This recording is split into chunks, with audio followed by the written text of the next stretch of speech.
annual Veterans Day Agent Orange balloon release.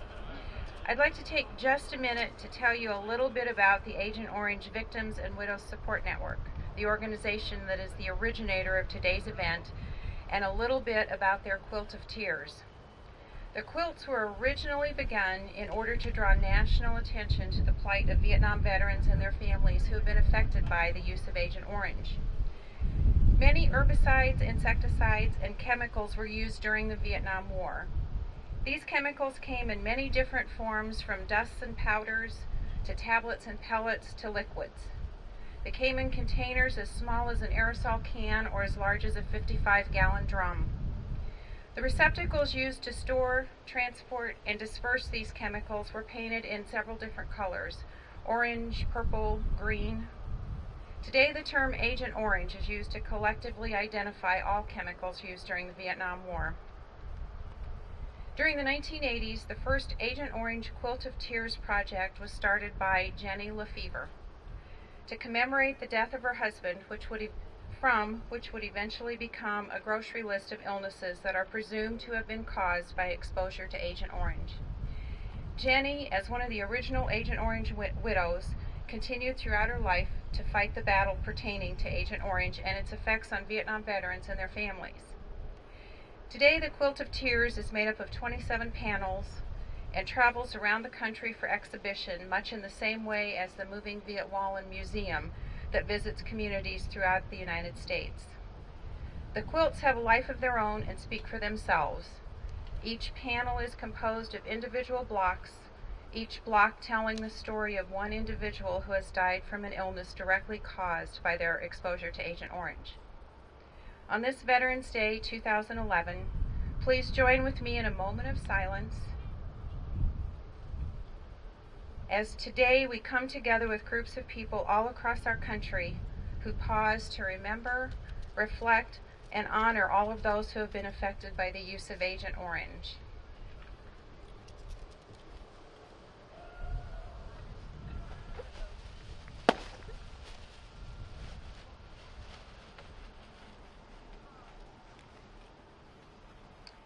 Helping with today's balloon release are several members of Topeka's Vietnam Veterans of America Chapter 604 and several Washburn students remembering the Green Life organizations on campus. Thanks to all of you.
Hello everyone.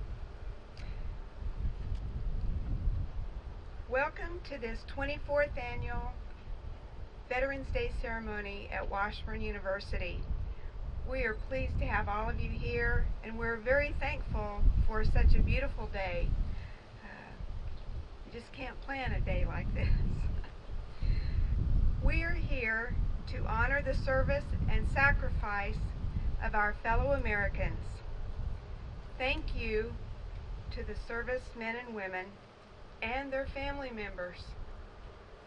They are the heroes and heroines. You are those individuals whose values and everyday lives of courage, honor, and perseverance helped create and preserve this great country we are blessed to live in. As a campus, a community, and a nation, we are forever grateful. Thank you. Just a few words before we start. I do want to draw your attention to the parking area just to the south. We have some military vehicles on behalf of the Rolling Thunder Military Vehicle Club, and if you have an opportunity following the ceremony, please stop by, and I know they will be very glad to talk with you about the service of those vehicles. We also have some displays that will be in the reception following the ceremony. One of the displays is through the Combat Air Museum, and Gene Howiter is the chairman of that museum, and I know they will be glad to answer any questions that you might have about their exhibit. We will also have Christian Kramer sharing information about Medal of Honor recipients, and he will have a table at the reception.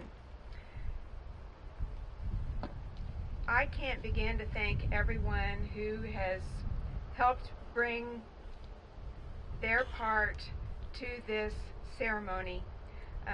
On the back of your program, you'll see some of the ones that we've tried to acknowledge. But I just want to say thank you to Buildings and Grounds, Catering, Information Services, Instructional Media, Adjutant General's Office, the VA Hospital, Standing Bear, Intertribal Brotherhood, the Brass Quartet, Steve Denny, our bagpiper, and so many others. My staff, I couldn't do things without my staff. And last but not least, the Veterans Day Planning Committee. They have been most helpful. So without further ado, I would like to invite Chaplain John Zobel to give our invocation.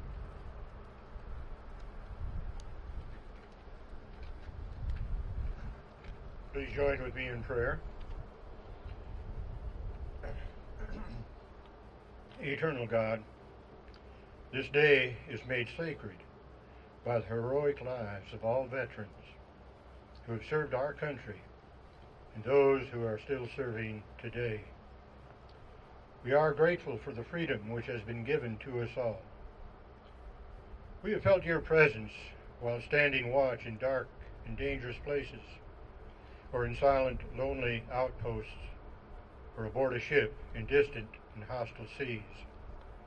We felt your presence in the horrible heat and chaos of combat, or when flying through dark and hostile skies. We felt your presence as we ministered to our wounded and tortured comrades in their cries of pain, and among those whose earthly struggles had ceased. As you have been with us then, be with us now, today, to sustain our veterans, for whom war has not ceased, but continues within their hearts and souls. Give peace to those who have known no peace and patience, and give understanding to those who walk beside them. And let all who would forget war reach out in compassion to those who must always remember. May your divine grace be upon those who did not return home, and upon their families who still grieve. May the nightmares of war cease to exist, so that healing can take place. So then we can indeed beat our swords into plowshares, our spears into pruning hooks, and study war no more. This we ask so that we may go on with our lives with grateful hearts and a renewed spirit. Amen.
Today to have the Capital City Barbershop Chorus and John Reynolds.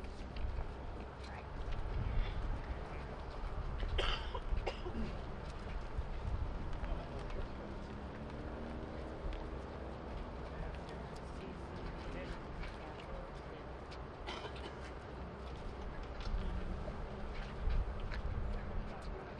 We'll be singing an Armed Forces medley, and when the song for your branch of the service is sung, would you please stand?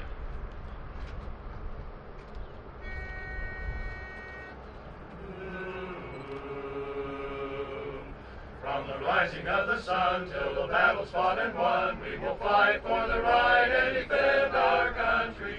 We're always ready for the call. We place our trust in thee. Through surf and storm and howling gale, high shall our purpose be.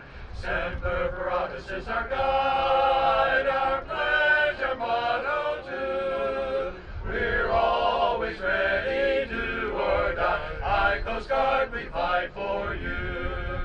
From the halls of Montezuma to the shores of Tripoli, we will fight our country's battles in the air, on land and sea.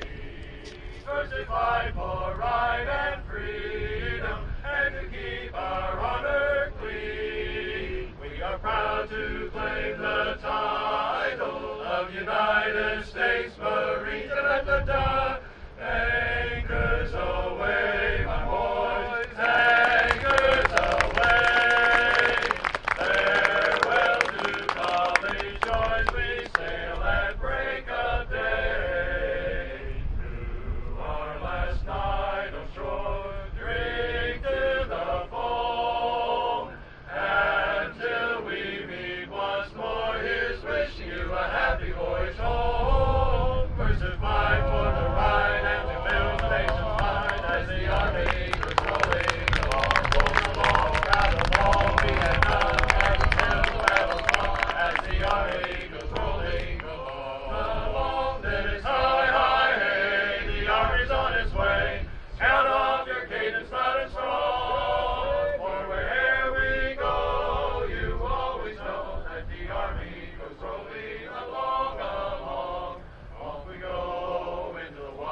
everyone, and welcome today. Welcome particularly to those of you that stood during those songs. You are the ones that we're really here to celebrate today, along with a lot of your colleagues that couldn't be here today. It is a day of remembrance, but it's also a day of celebration. Celebration of what we have accomplished as a country, celebration of what you have accomplished as veterans, or what you have accomplished as active duty personnel today. It is something that we all take pride in, and I know that you felt that swell of joy as I did when we saw the flag being raised today. It gives us all a great pause to think about what had to happen in order for us to have this day and to be able to see the flag ascend that flagpole. Many of our colleagues, many of our friends have dedicated their lives, and in many cases have given their lives for the privileges and for the celebration that we have today. It's important for us to remember on days like this that this is not a country that is just given to us. It is a country that we have to work for.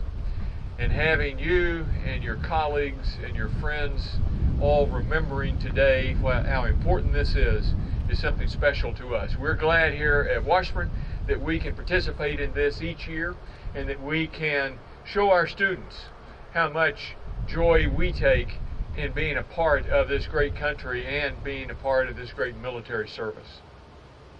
Today I'm particularly excited to be able to introduce the state's Adjutant General, Major General Lee Teffanelli.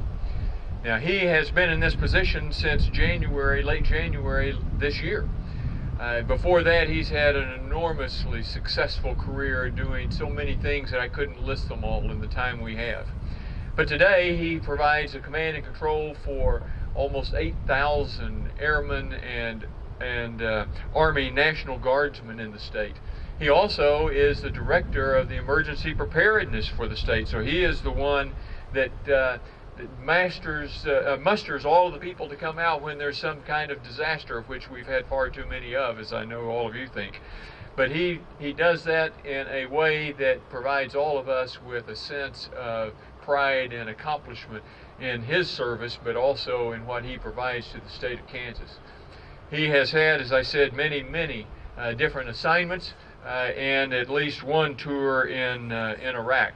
We're delighted that he came back safely to us. I would, though, like to just read some of the declarations and awards that he has received, if you'll bear with me.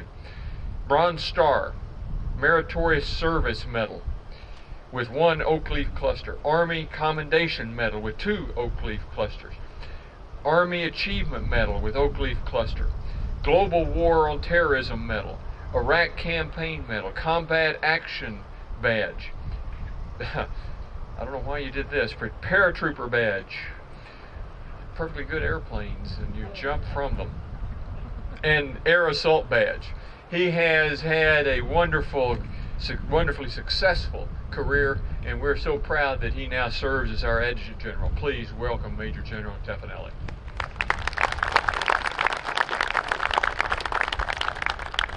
Dr. Farley, thank you very much for that kind introduction. And just to clarify with respect to being a parachutist, that was one of those things I did a long time ago before I realized the importance of life and some of the other things. But it was a great opportunity and certainly one that I'll never forget. When you go through that course, just a short diversion here, you as part of it, you make 5 jumps. And I used to claim to folks they were all night jumps because I had my eyes closed each and every time. But it was a great experience to do that. And what a great day for us to pay tribute and say thanks to the veterans here in Kansas and across the globe that defend our freedom. And certainly I'm very grateful and honored to have the opportunity to be here today. Today is a day, as I said, where we take a moment and thank those that have served this nation. Navy, Air Force, Army, Marines, and Coast Guard, old and young, officers and enlisted. And before I continue, let's take a moment and ask everyone that has served or is serving to please stand or raise your hand. Let's give them all a round of applause, please.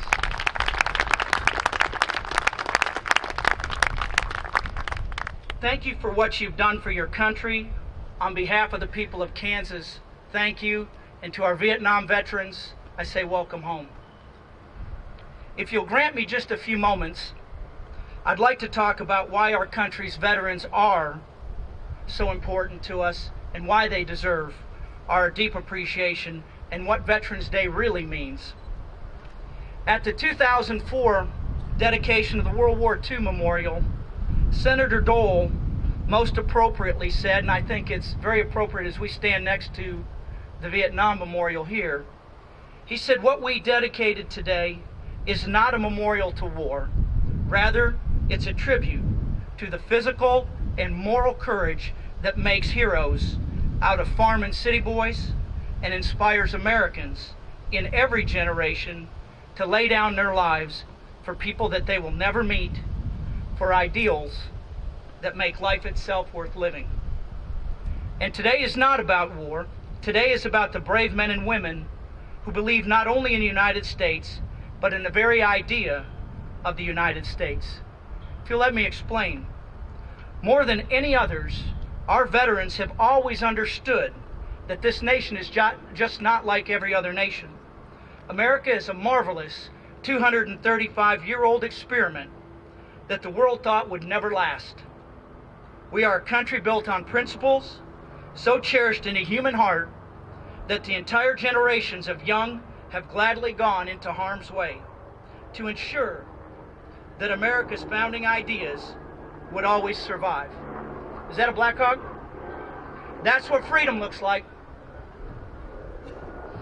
Our country is the living paragon of people who had the radical and stubborn idea that the value of a human being, like every single person here, is tied to their individual character and their potential, not merely to the possession of a title or royal blood. Our founding fathers deeply believed in this extremist idea, and in magnificent and defiant message to every monarch around the planet, they had the audacity to loudly proclaim that Americans should choose their leaders freely, not be ruled by them. And it's important to remember that in 1776, merely saying this type of stuff could mean death for those who said it and a life of government-imposed cruelty for their families. Britain was the world's greatest superpower at the time, and we were just a group of colonies, mainly farmers and businessmen, who had no business taking on the world's superpower. So what did our forefathers do? In an act of tremendous bravery, they signed their names to the Declaration of Independence, in essence, risking everything that they had so that their families and future generations, and that's you and I, would have the opportunity and the chance to live in a free country. And if you aren't sure that they understood the stakes of what this meant, it's important to remember the very last line of that document that they signed. For the support of this declaration, we mutually pledge to each other our lives, our fortunes, and our sacred honor. And after the declaration was signed, and understanding the gravity of what they had just done, John Hancock said, "We must all hang together," to which Ben Franklin was famously quoted as saying, "Yes, we must indeed all hang together, or most assuredly, we will all hang separately." Now what followed was 8 years of suffering, massive bloodshed, political second-guessing, and almost constant battlefield defeat of a small, poorly resourced Continental Army. But fortunately for you and I, these great men stayed the course, and they changed the entire world. Now how I wish today that George Washington, some 235 years later, could see how the stars and stripes still wave, not only for all Americans, but as a beacon of freedom and hope across the globe for all those who have neither. So why does this matter to us today? Why should we care? Because freedom is never guaranteed, and its heavy cost is never fully paid. Just ask any young Iraqi or Afghanistan war veteran. There are always evil men who wish to see the light of liberty's flame, or the natural human aspiration to be free as a threat that must be extinguished, so that they may rule over them and their fellow human beings. Just as America can't survive without freedom, freedom cannot survive without America. The enemies of freedom strive not only to end our great experiment, but to destroy the very idea that individuals should be free, the very idea that all people should be self-governed by freely elected leaders, and the idea that groups from different backgrounds can work and live together in peace and build a bright future for future generations. We must never let their dark hopes take root. We must never neglect the great gift of freedom made possible by the sacrifices of millions of Americans since America forged a new and indelible path. We must never forget these soldiers, airmen, sailors, Marines, and Coast Guardsmen who have carried that tremendous burden for all of us. Troops who willingly put everything that they have on the line each and every day, each and every time that they deploy, so that you and I can enjoy all of the freedoms that we often take for granted. How incredibly lucky our citizens are to have a country founded on the principles of freedom, and how incredibly lucky this country is to have such tremendous men and women who will guarantee that freedom. So as we thank our veterans, let us take a moment to remember these wonderful people and what they are defending, the idea and the ideals of America.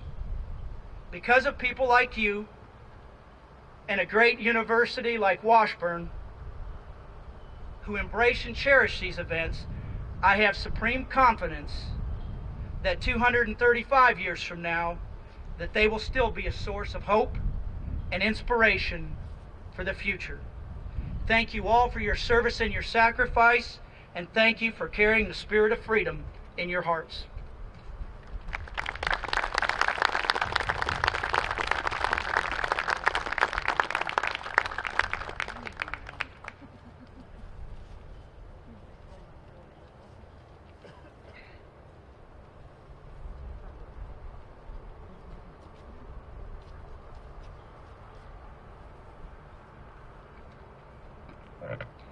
Thank you, Major General.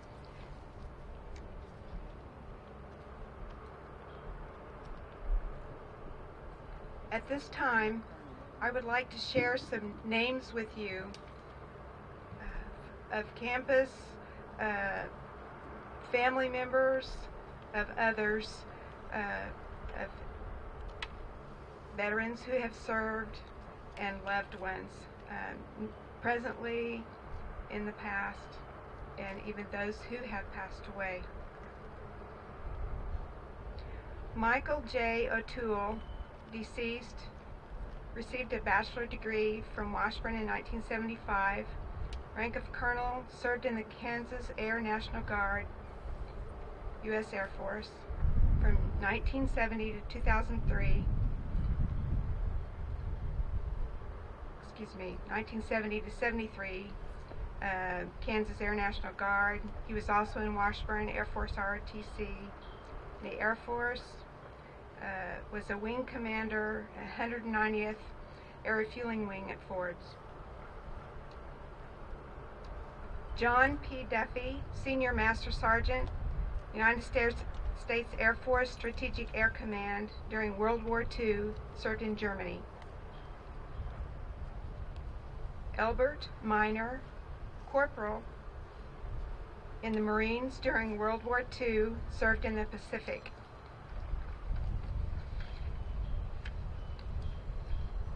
Sergeant Neil Anderson, currently billeted in Georgia with the United States Marine Corps, has been serving since 2007, has also been in Iraq. Daniel M. Potter, Master Sergeant, Army Air Corps and U.S. Air Force, 1942 to 1964, served during World War II in Germany and stateside. Daniel J. Potter, Second Class Petty Officer, U.S. Navy, 1968 to 72, served in Vietnam and stateside. Alyssa Thornburg, Captain, U.S. Army, served 2002 through 2006 in Kuwait, Operation Iraqi Freedom, and also Fort Lewis and Tacoma, Washington. Walter Baker, served in the Army, 101st Airborne, during World War II in Europe. William W. Bunton, Captain, U.S. Marine Corps, served from 1952 to 1954 in Korea. Gary Baker, United States Navy, served aboard the USS Forrestal, CVA 59. David Boos, Petty Officer, 3rd Class, Navy, served 1968 to 71, Vietnam. Randy Sanders, Sergeant in the Army, served in Saigon, victim of Agent Orange. Samuel Matthews,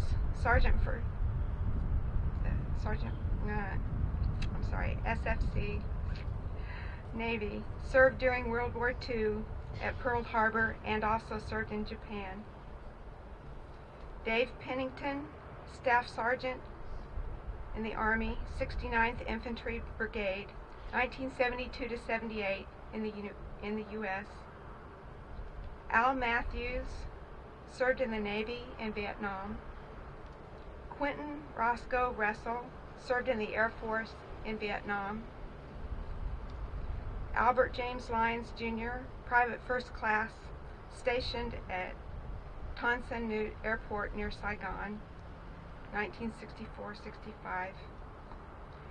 George Stiles, Corporal, Army Air Corps, 1942 to 44 in Great Bend, Kansas.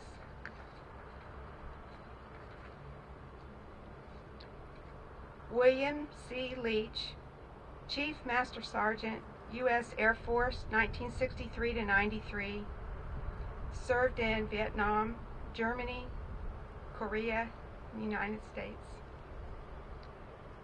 Jared Carl Burney, 2nd Lieutenant, United States Marine Corps, 2004 to present, served in Iraq. Dr. Howard A. Dahl, Major, U.S. Air Force, 1970 to 1990, served in the United States and in Vietnam. Jerome W. Preston, Signalman, U.S. Navy, served during World War II in Europe. And Dr. Thomas B. Clevenger, Dr. Tom, known to many of you, Associate Professor in the School of Business at Washburn, and a United States Army veteran of the Vietnam era. We have wreaths placed today in memory of all of these individuals, and also in memory of those who have fallen during the different wars over the years from the branches of the Army and the Navy and the Air Force, the Marines, and the Coast Guard.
Join with me again in prayer. Eternal God, as we close this ceremony, we thank you for giving us those who have served in the past with honor, courage, and integrity. Thank you for the brotherhood of all veterans, men and women, who wore their uniforms with pride. Now bless these people here as we depart from this place, and may they live in peace. Amen.